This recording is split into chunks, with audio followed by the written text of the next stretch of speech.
Mahatma Gandhi was no saint. Here in Africa, he looked at black people and called us dirty, troublesome, and he said we lived like animals. Those are his words, not mine, written with his own hand. Yet in our schools, children are still told to admire him, to see him as a good man, to believe in the image the world built around him. But here today on this show, we will not. We will not cover up harm. We will not pretend his words were anything less than what they were.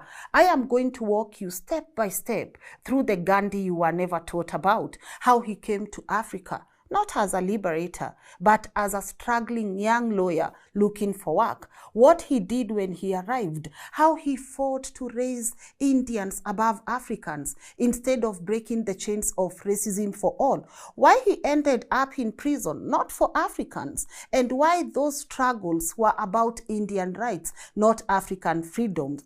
And also, I'm going to tell you how, after all this, the world still polished his image until it shone like gold while hiding the truth from us.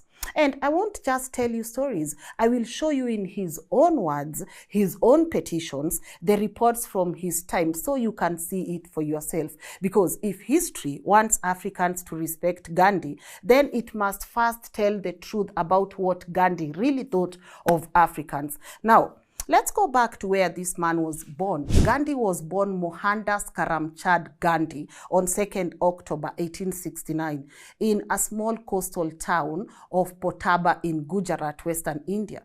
His family was well off by local standards. His father, Karamchand, was a chief minister in the princely state's court, and his mother, Putibai, was deeply religious, spending much of her time in fasting and devotion. From her, young Gandhi absorbed ideas of simplicity and spiritual discipline from the father. He inherited ambition and a sense of public life. At 13 years old, he was married off in an arranged marriage to Kastuba, who was the same age. It was a child marriage, common in India at the time. Both were still children, yet their lives were bound together. Gandhi later admitted that in those years, he was really obsessed with his young wife, often jealous and often controlling. On the night his father lay dying, Gandhi was not by his bedside. He was in bed with Kastuba. I'm not just saying that to let you know that he was in bed, but because that guilt stayed with him all his life, and it shaped his later vow of celibacy. If you know Gandhi, then you know his journey with celibacy. We will get there now. By 1888, Gandhi was 18. His family decided, you know what, he should go to England, study law, and that was it. But there was obviously resistance from his caste elders who warned that crossing the seas would pollute him spiritually. They tried to stop him, but Gandhi swore oaths to his mother that he would not eat meat, drink alcohol, or chase even women while abroad. And with that, he sailed for London. Now, in London, he was definitely out of place. Now, imagine a shy young man from Gujarat, suddenly in the heart of British Empire. He wore Western suits, took lessons in dancing, even practiced French and Latin to fit in.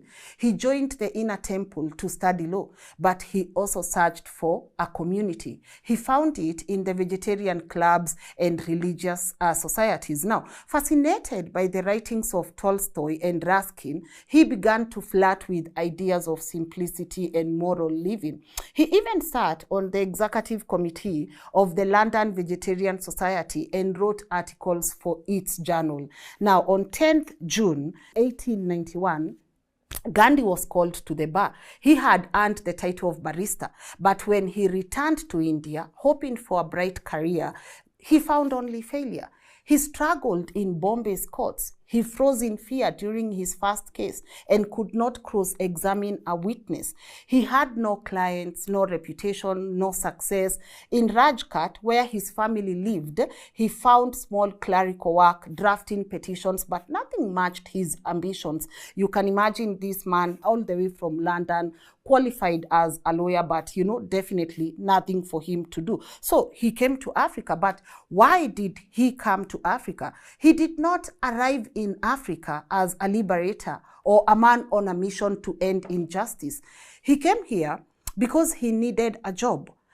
A wealthy Muslim merchant in Natal, South Africa, by the name Dada Abdallah, ran a powerful trading firm.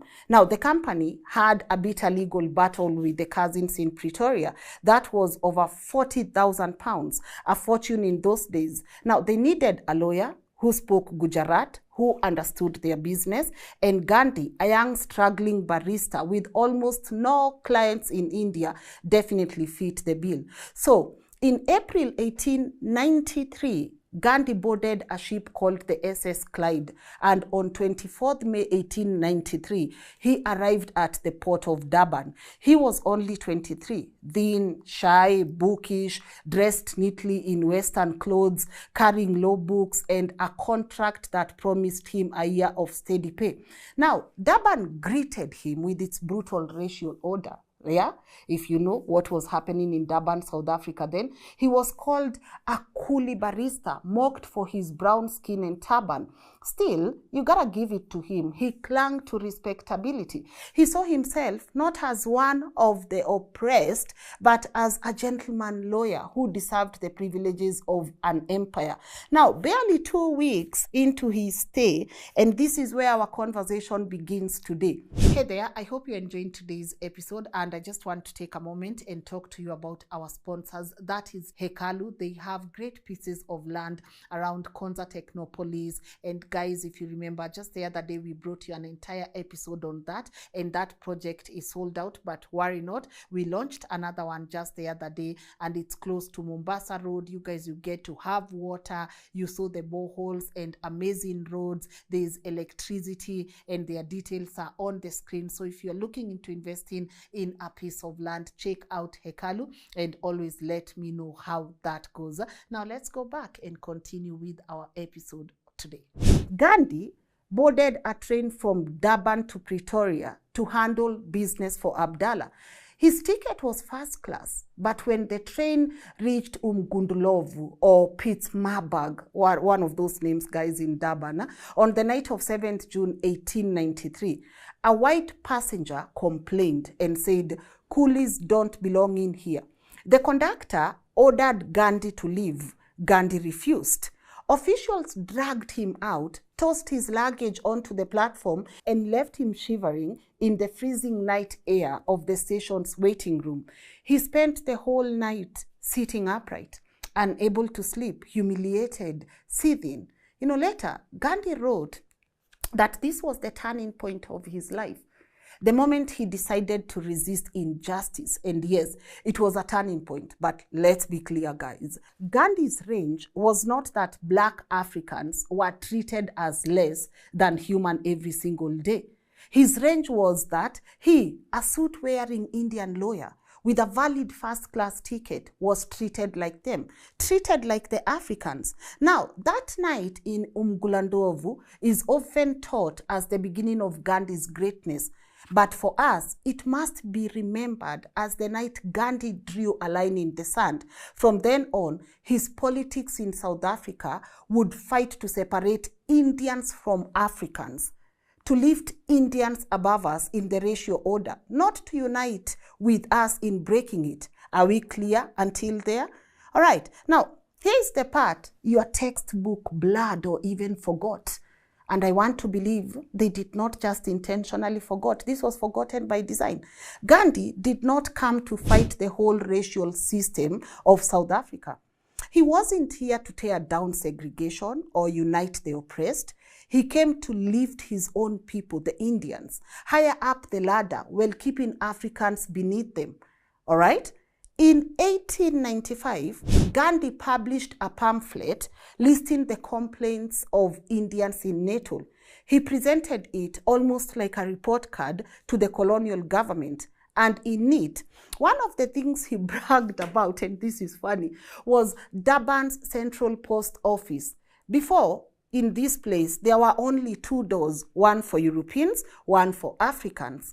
Gandhi fought not to open all doors equally, but to create a 3rd door just for Indians.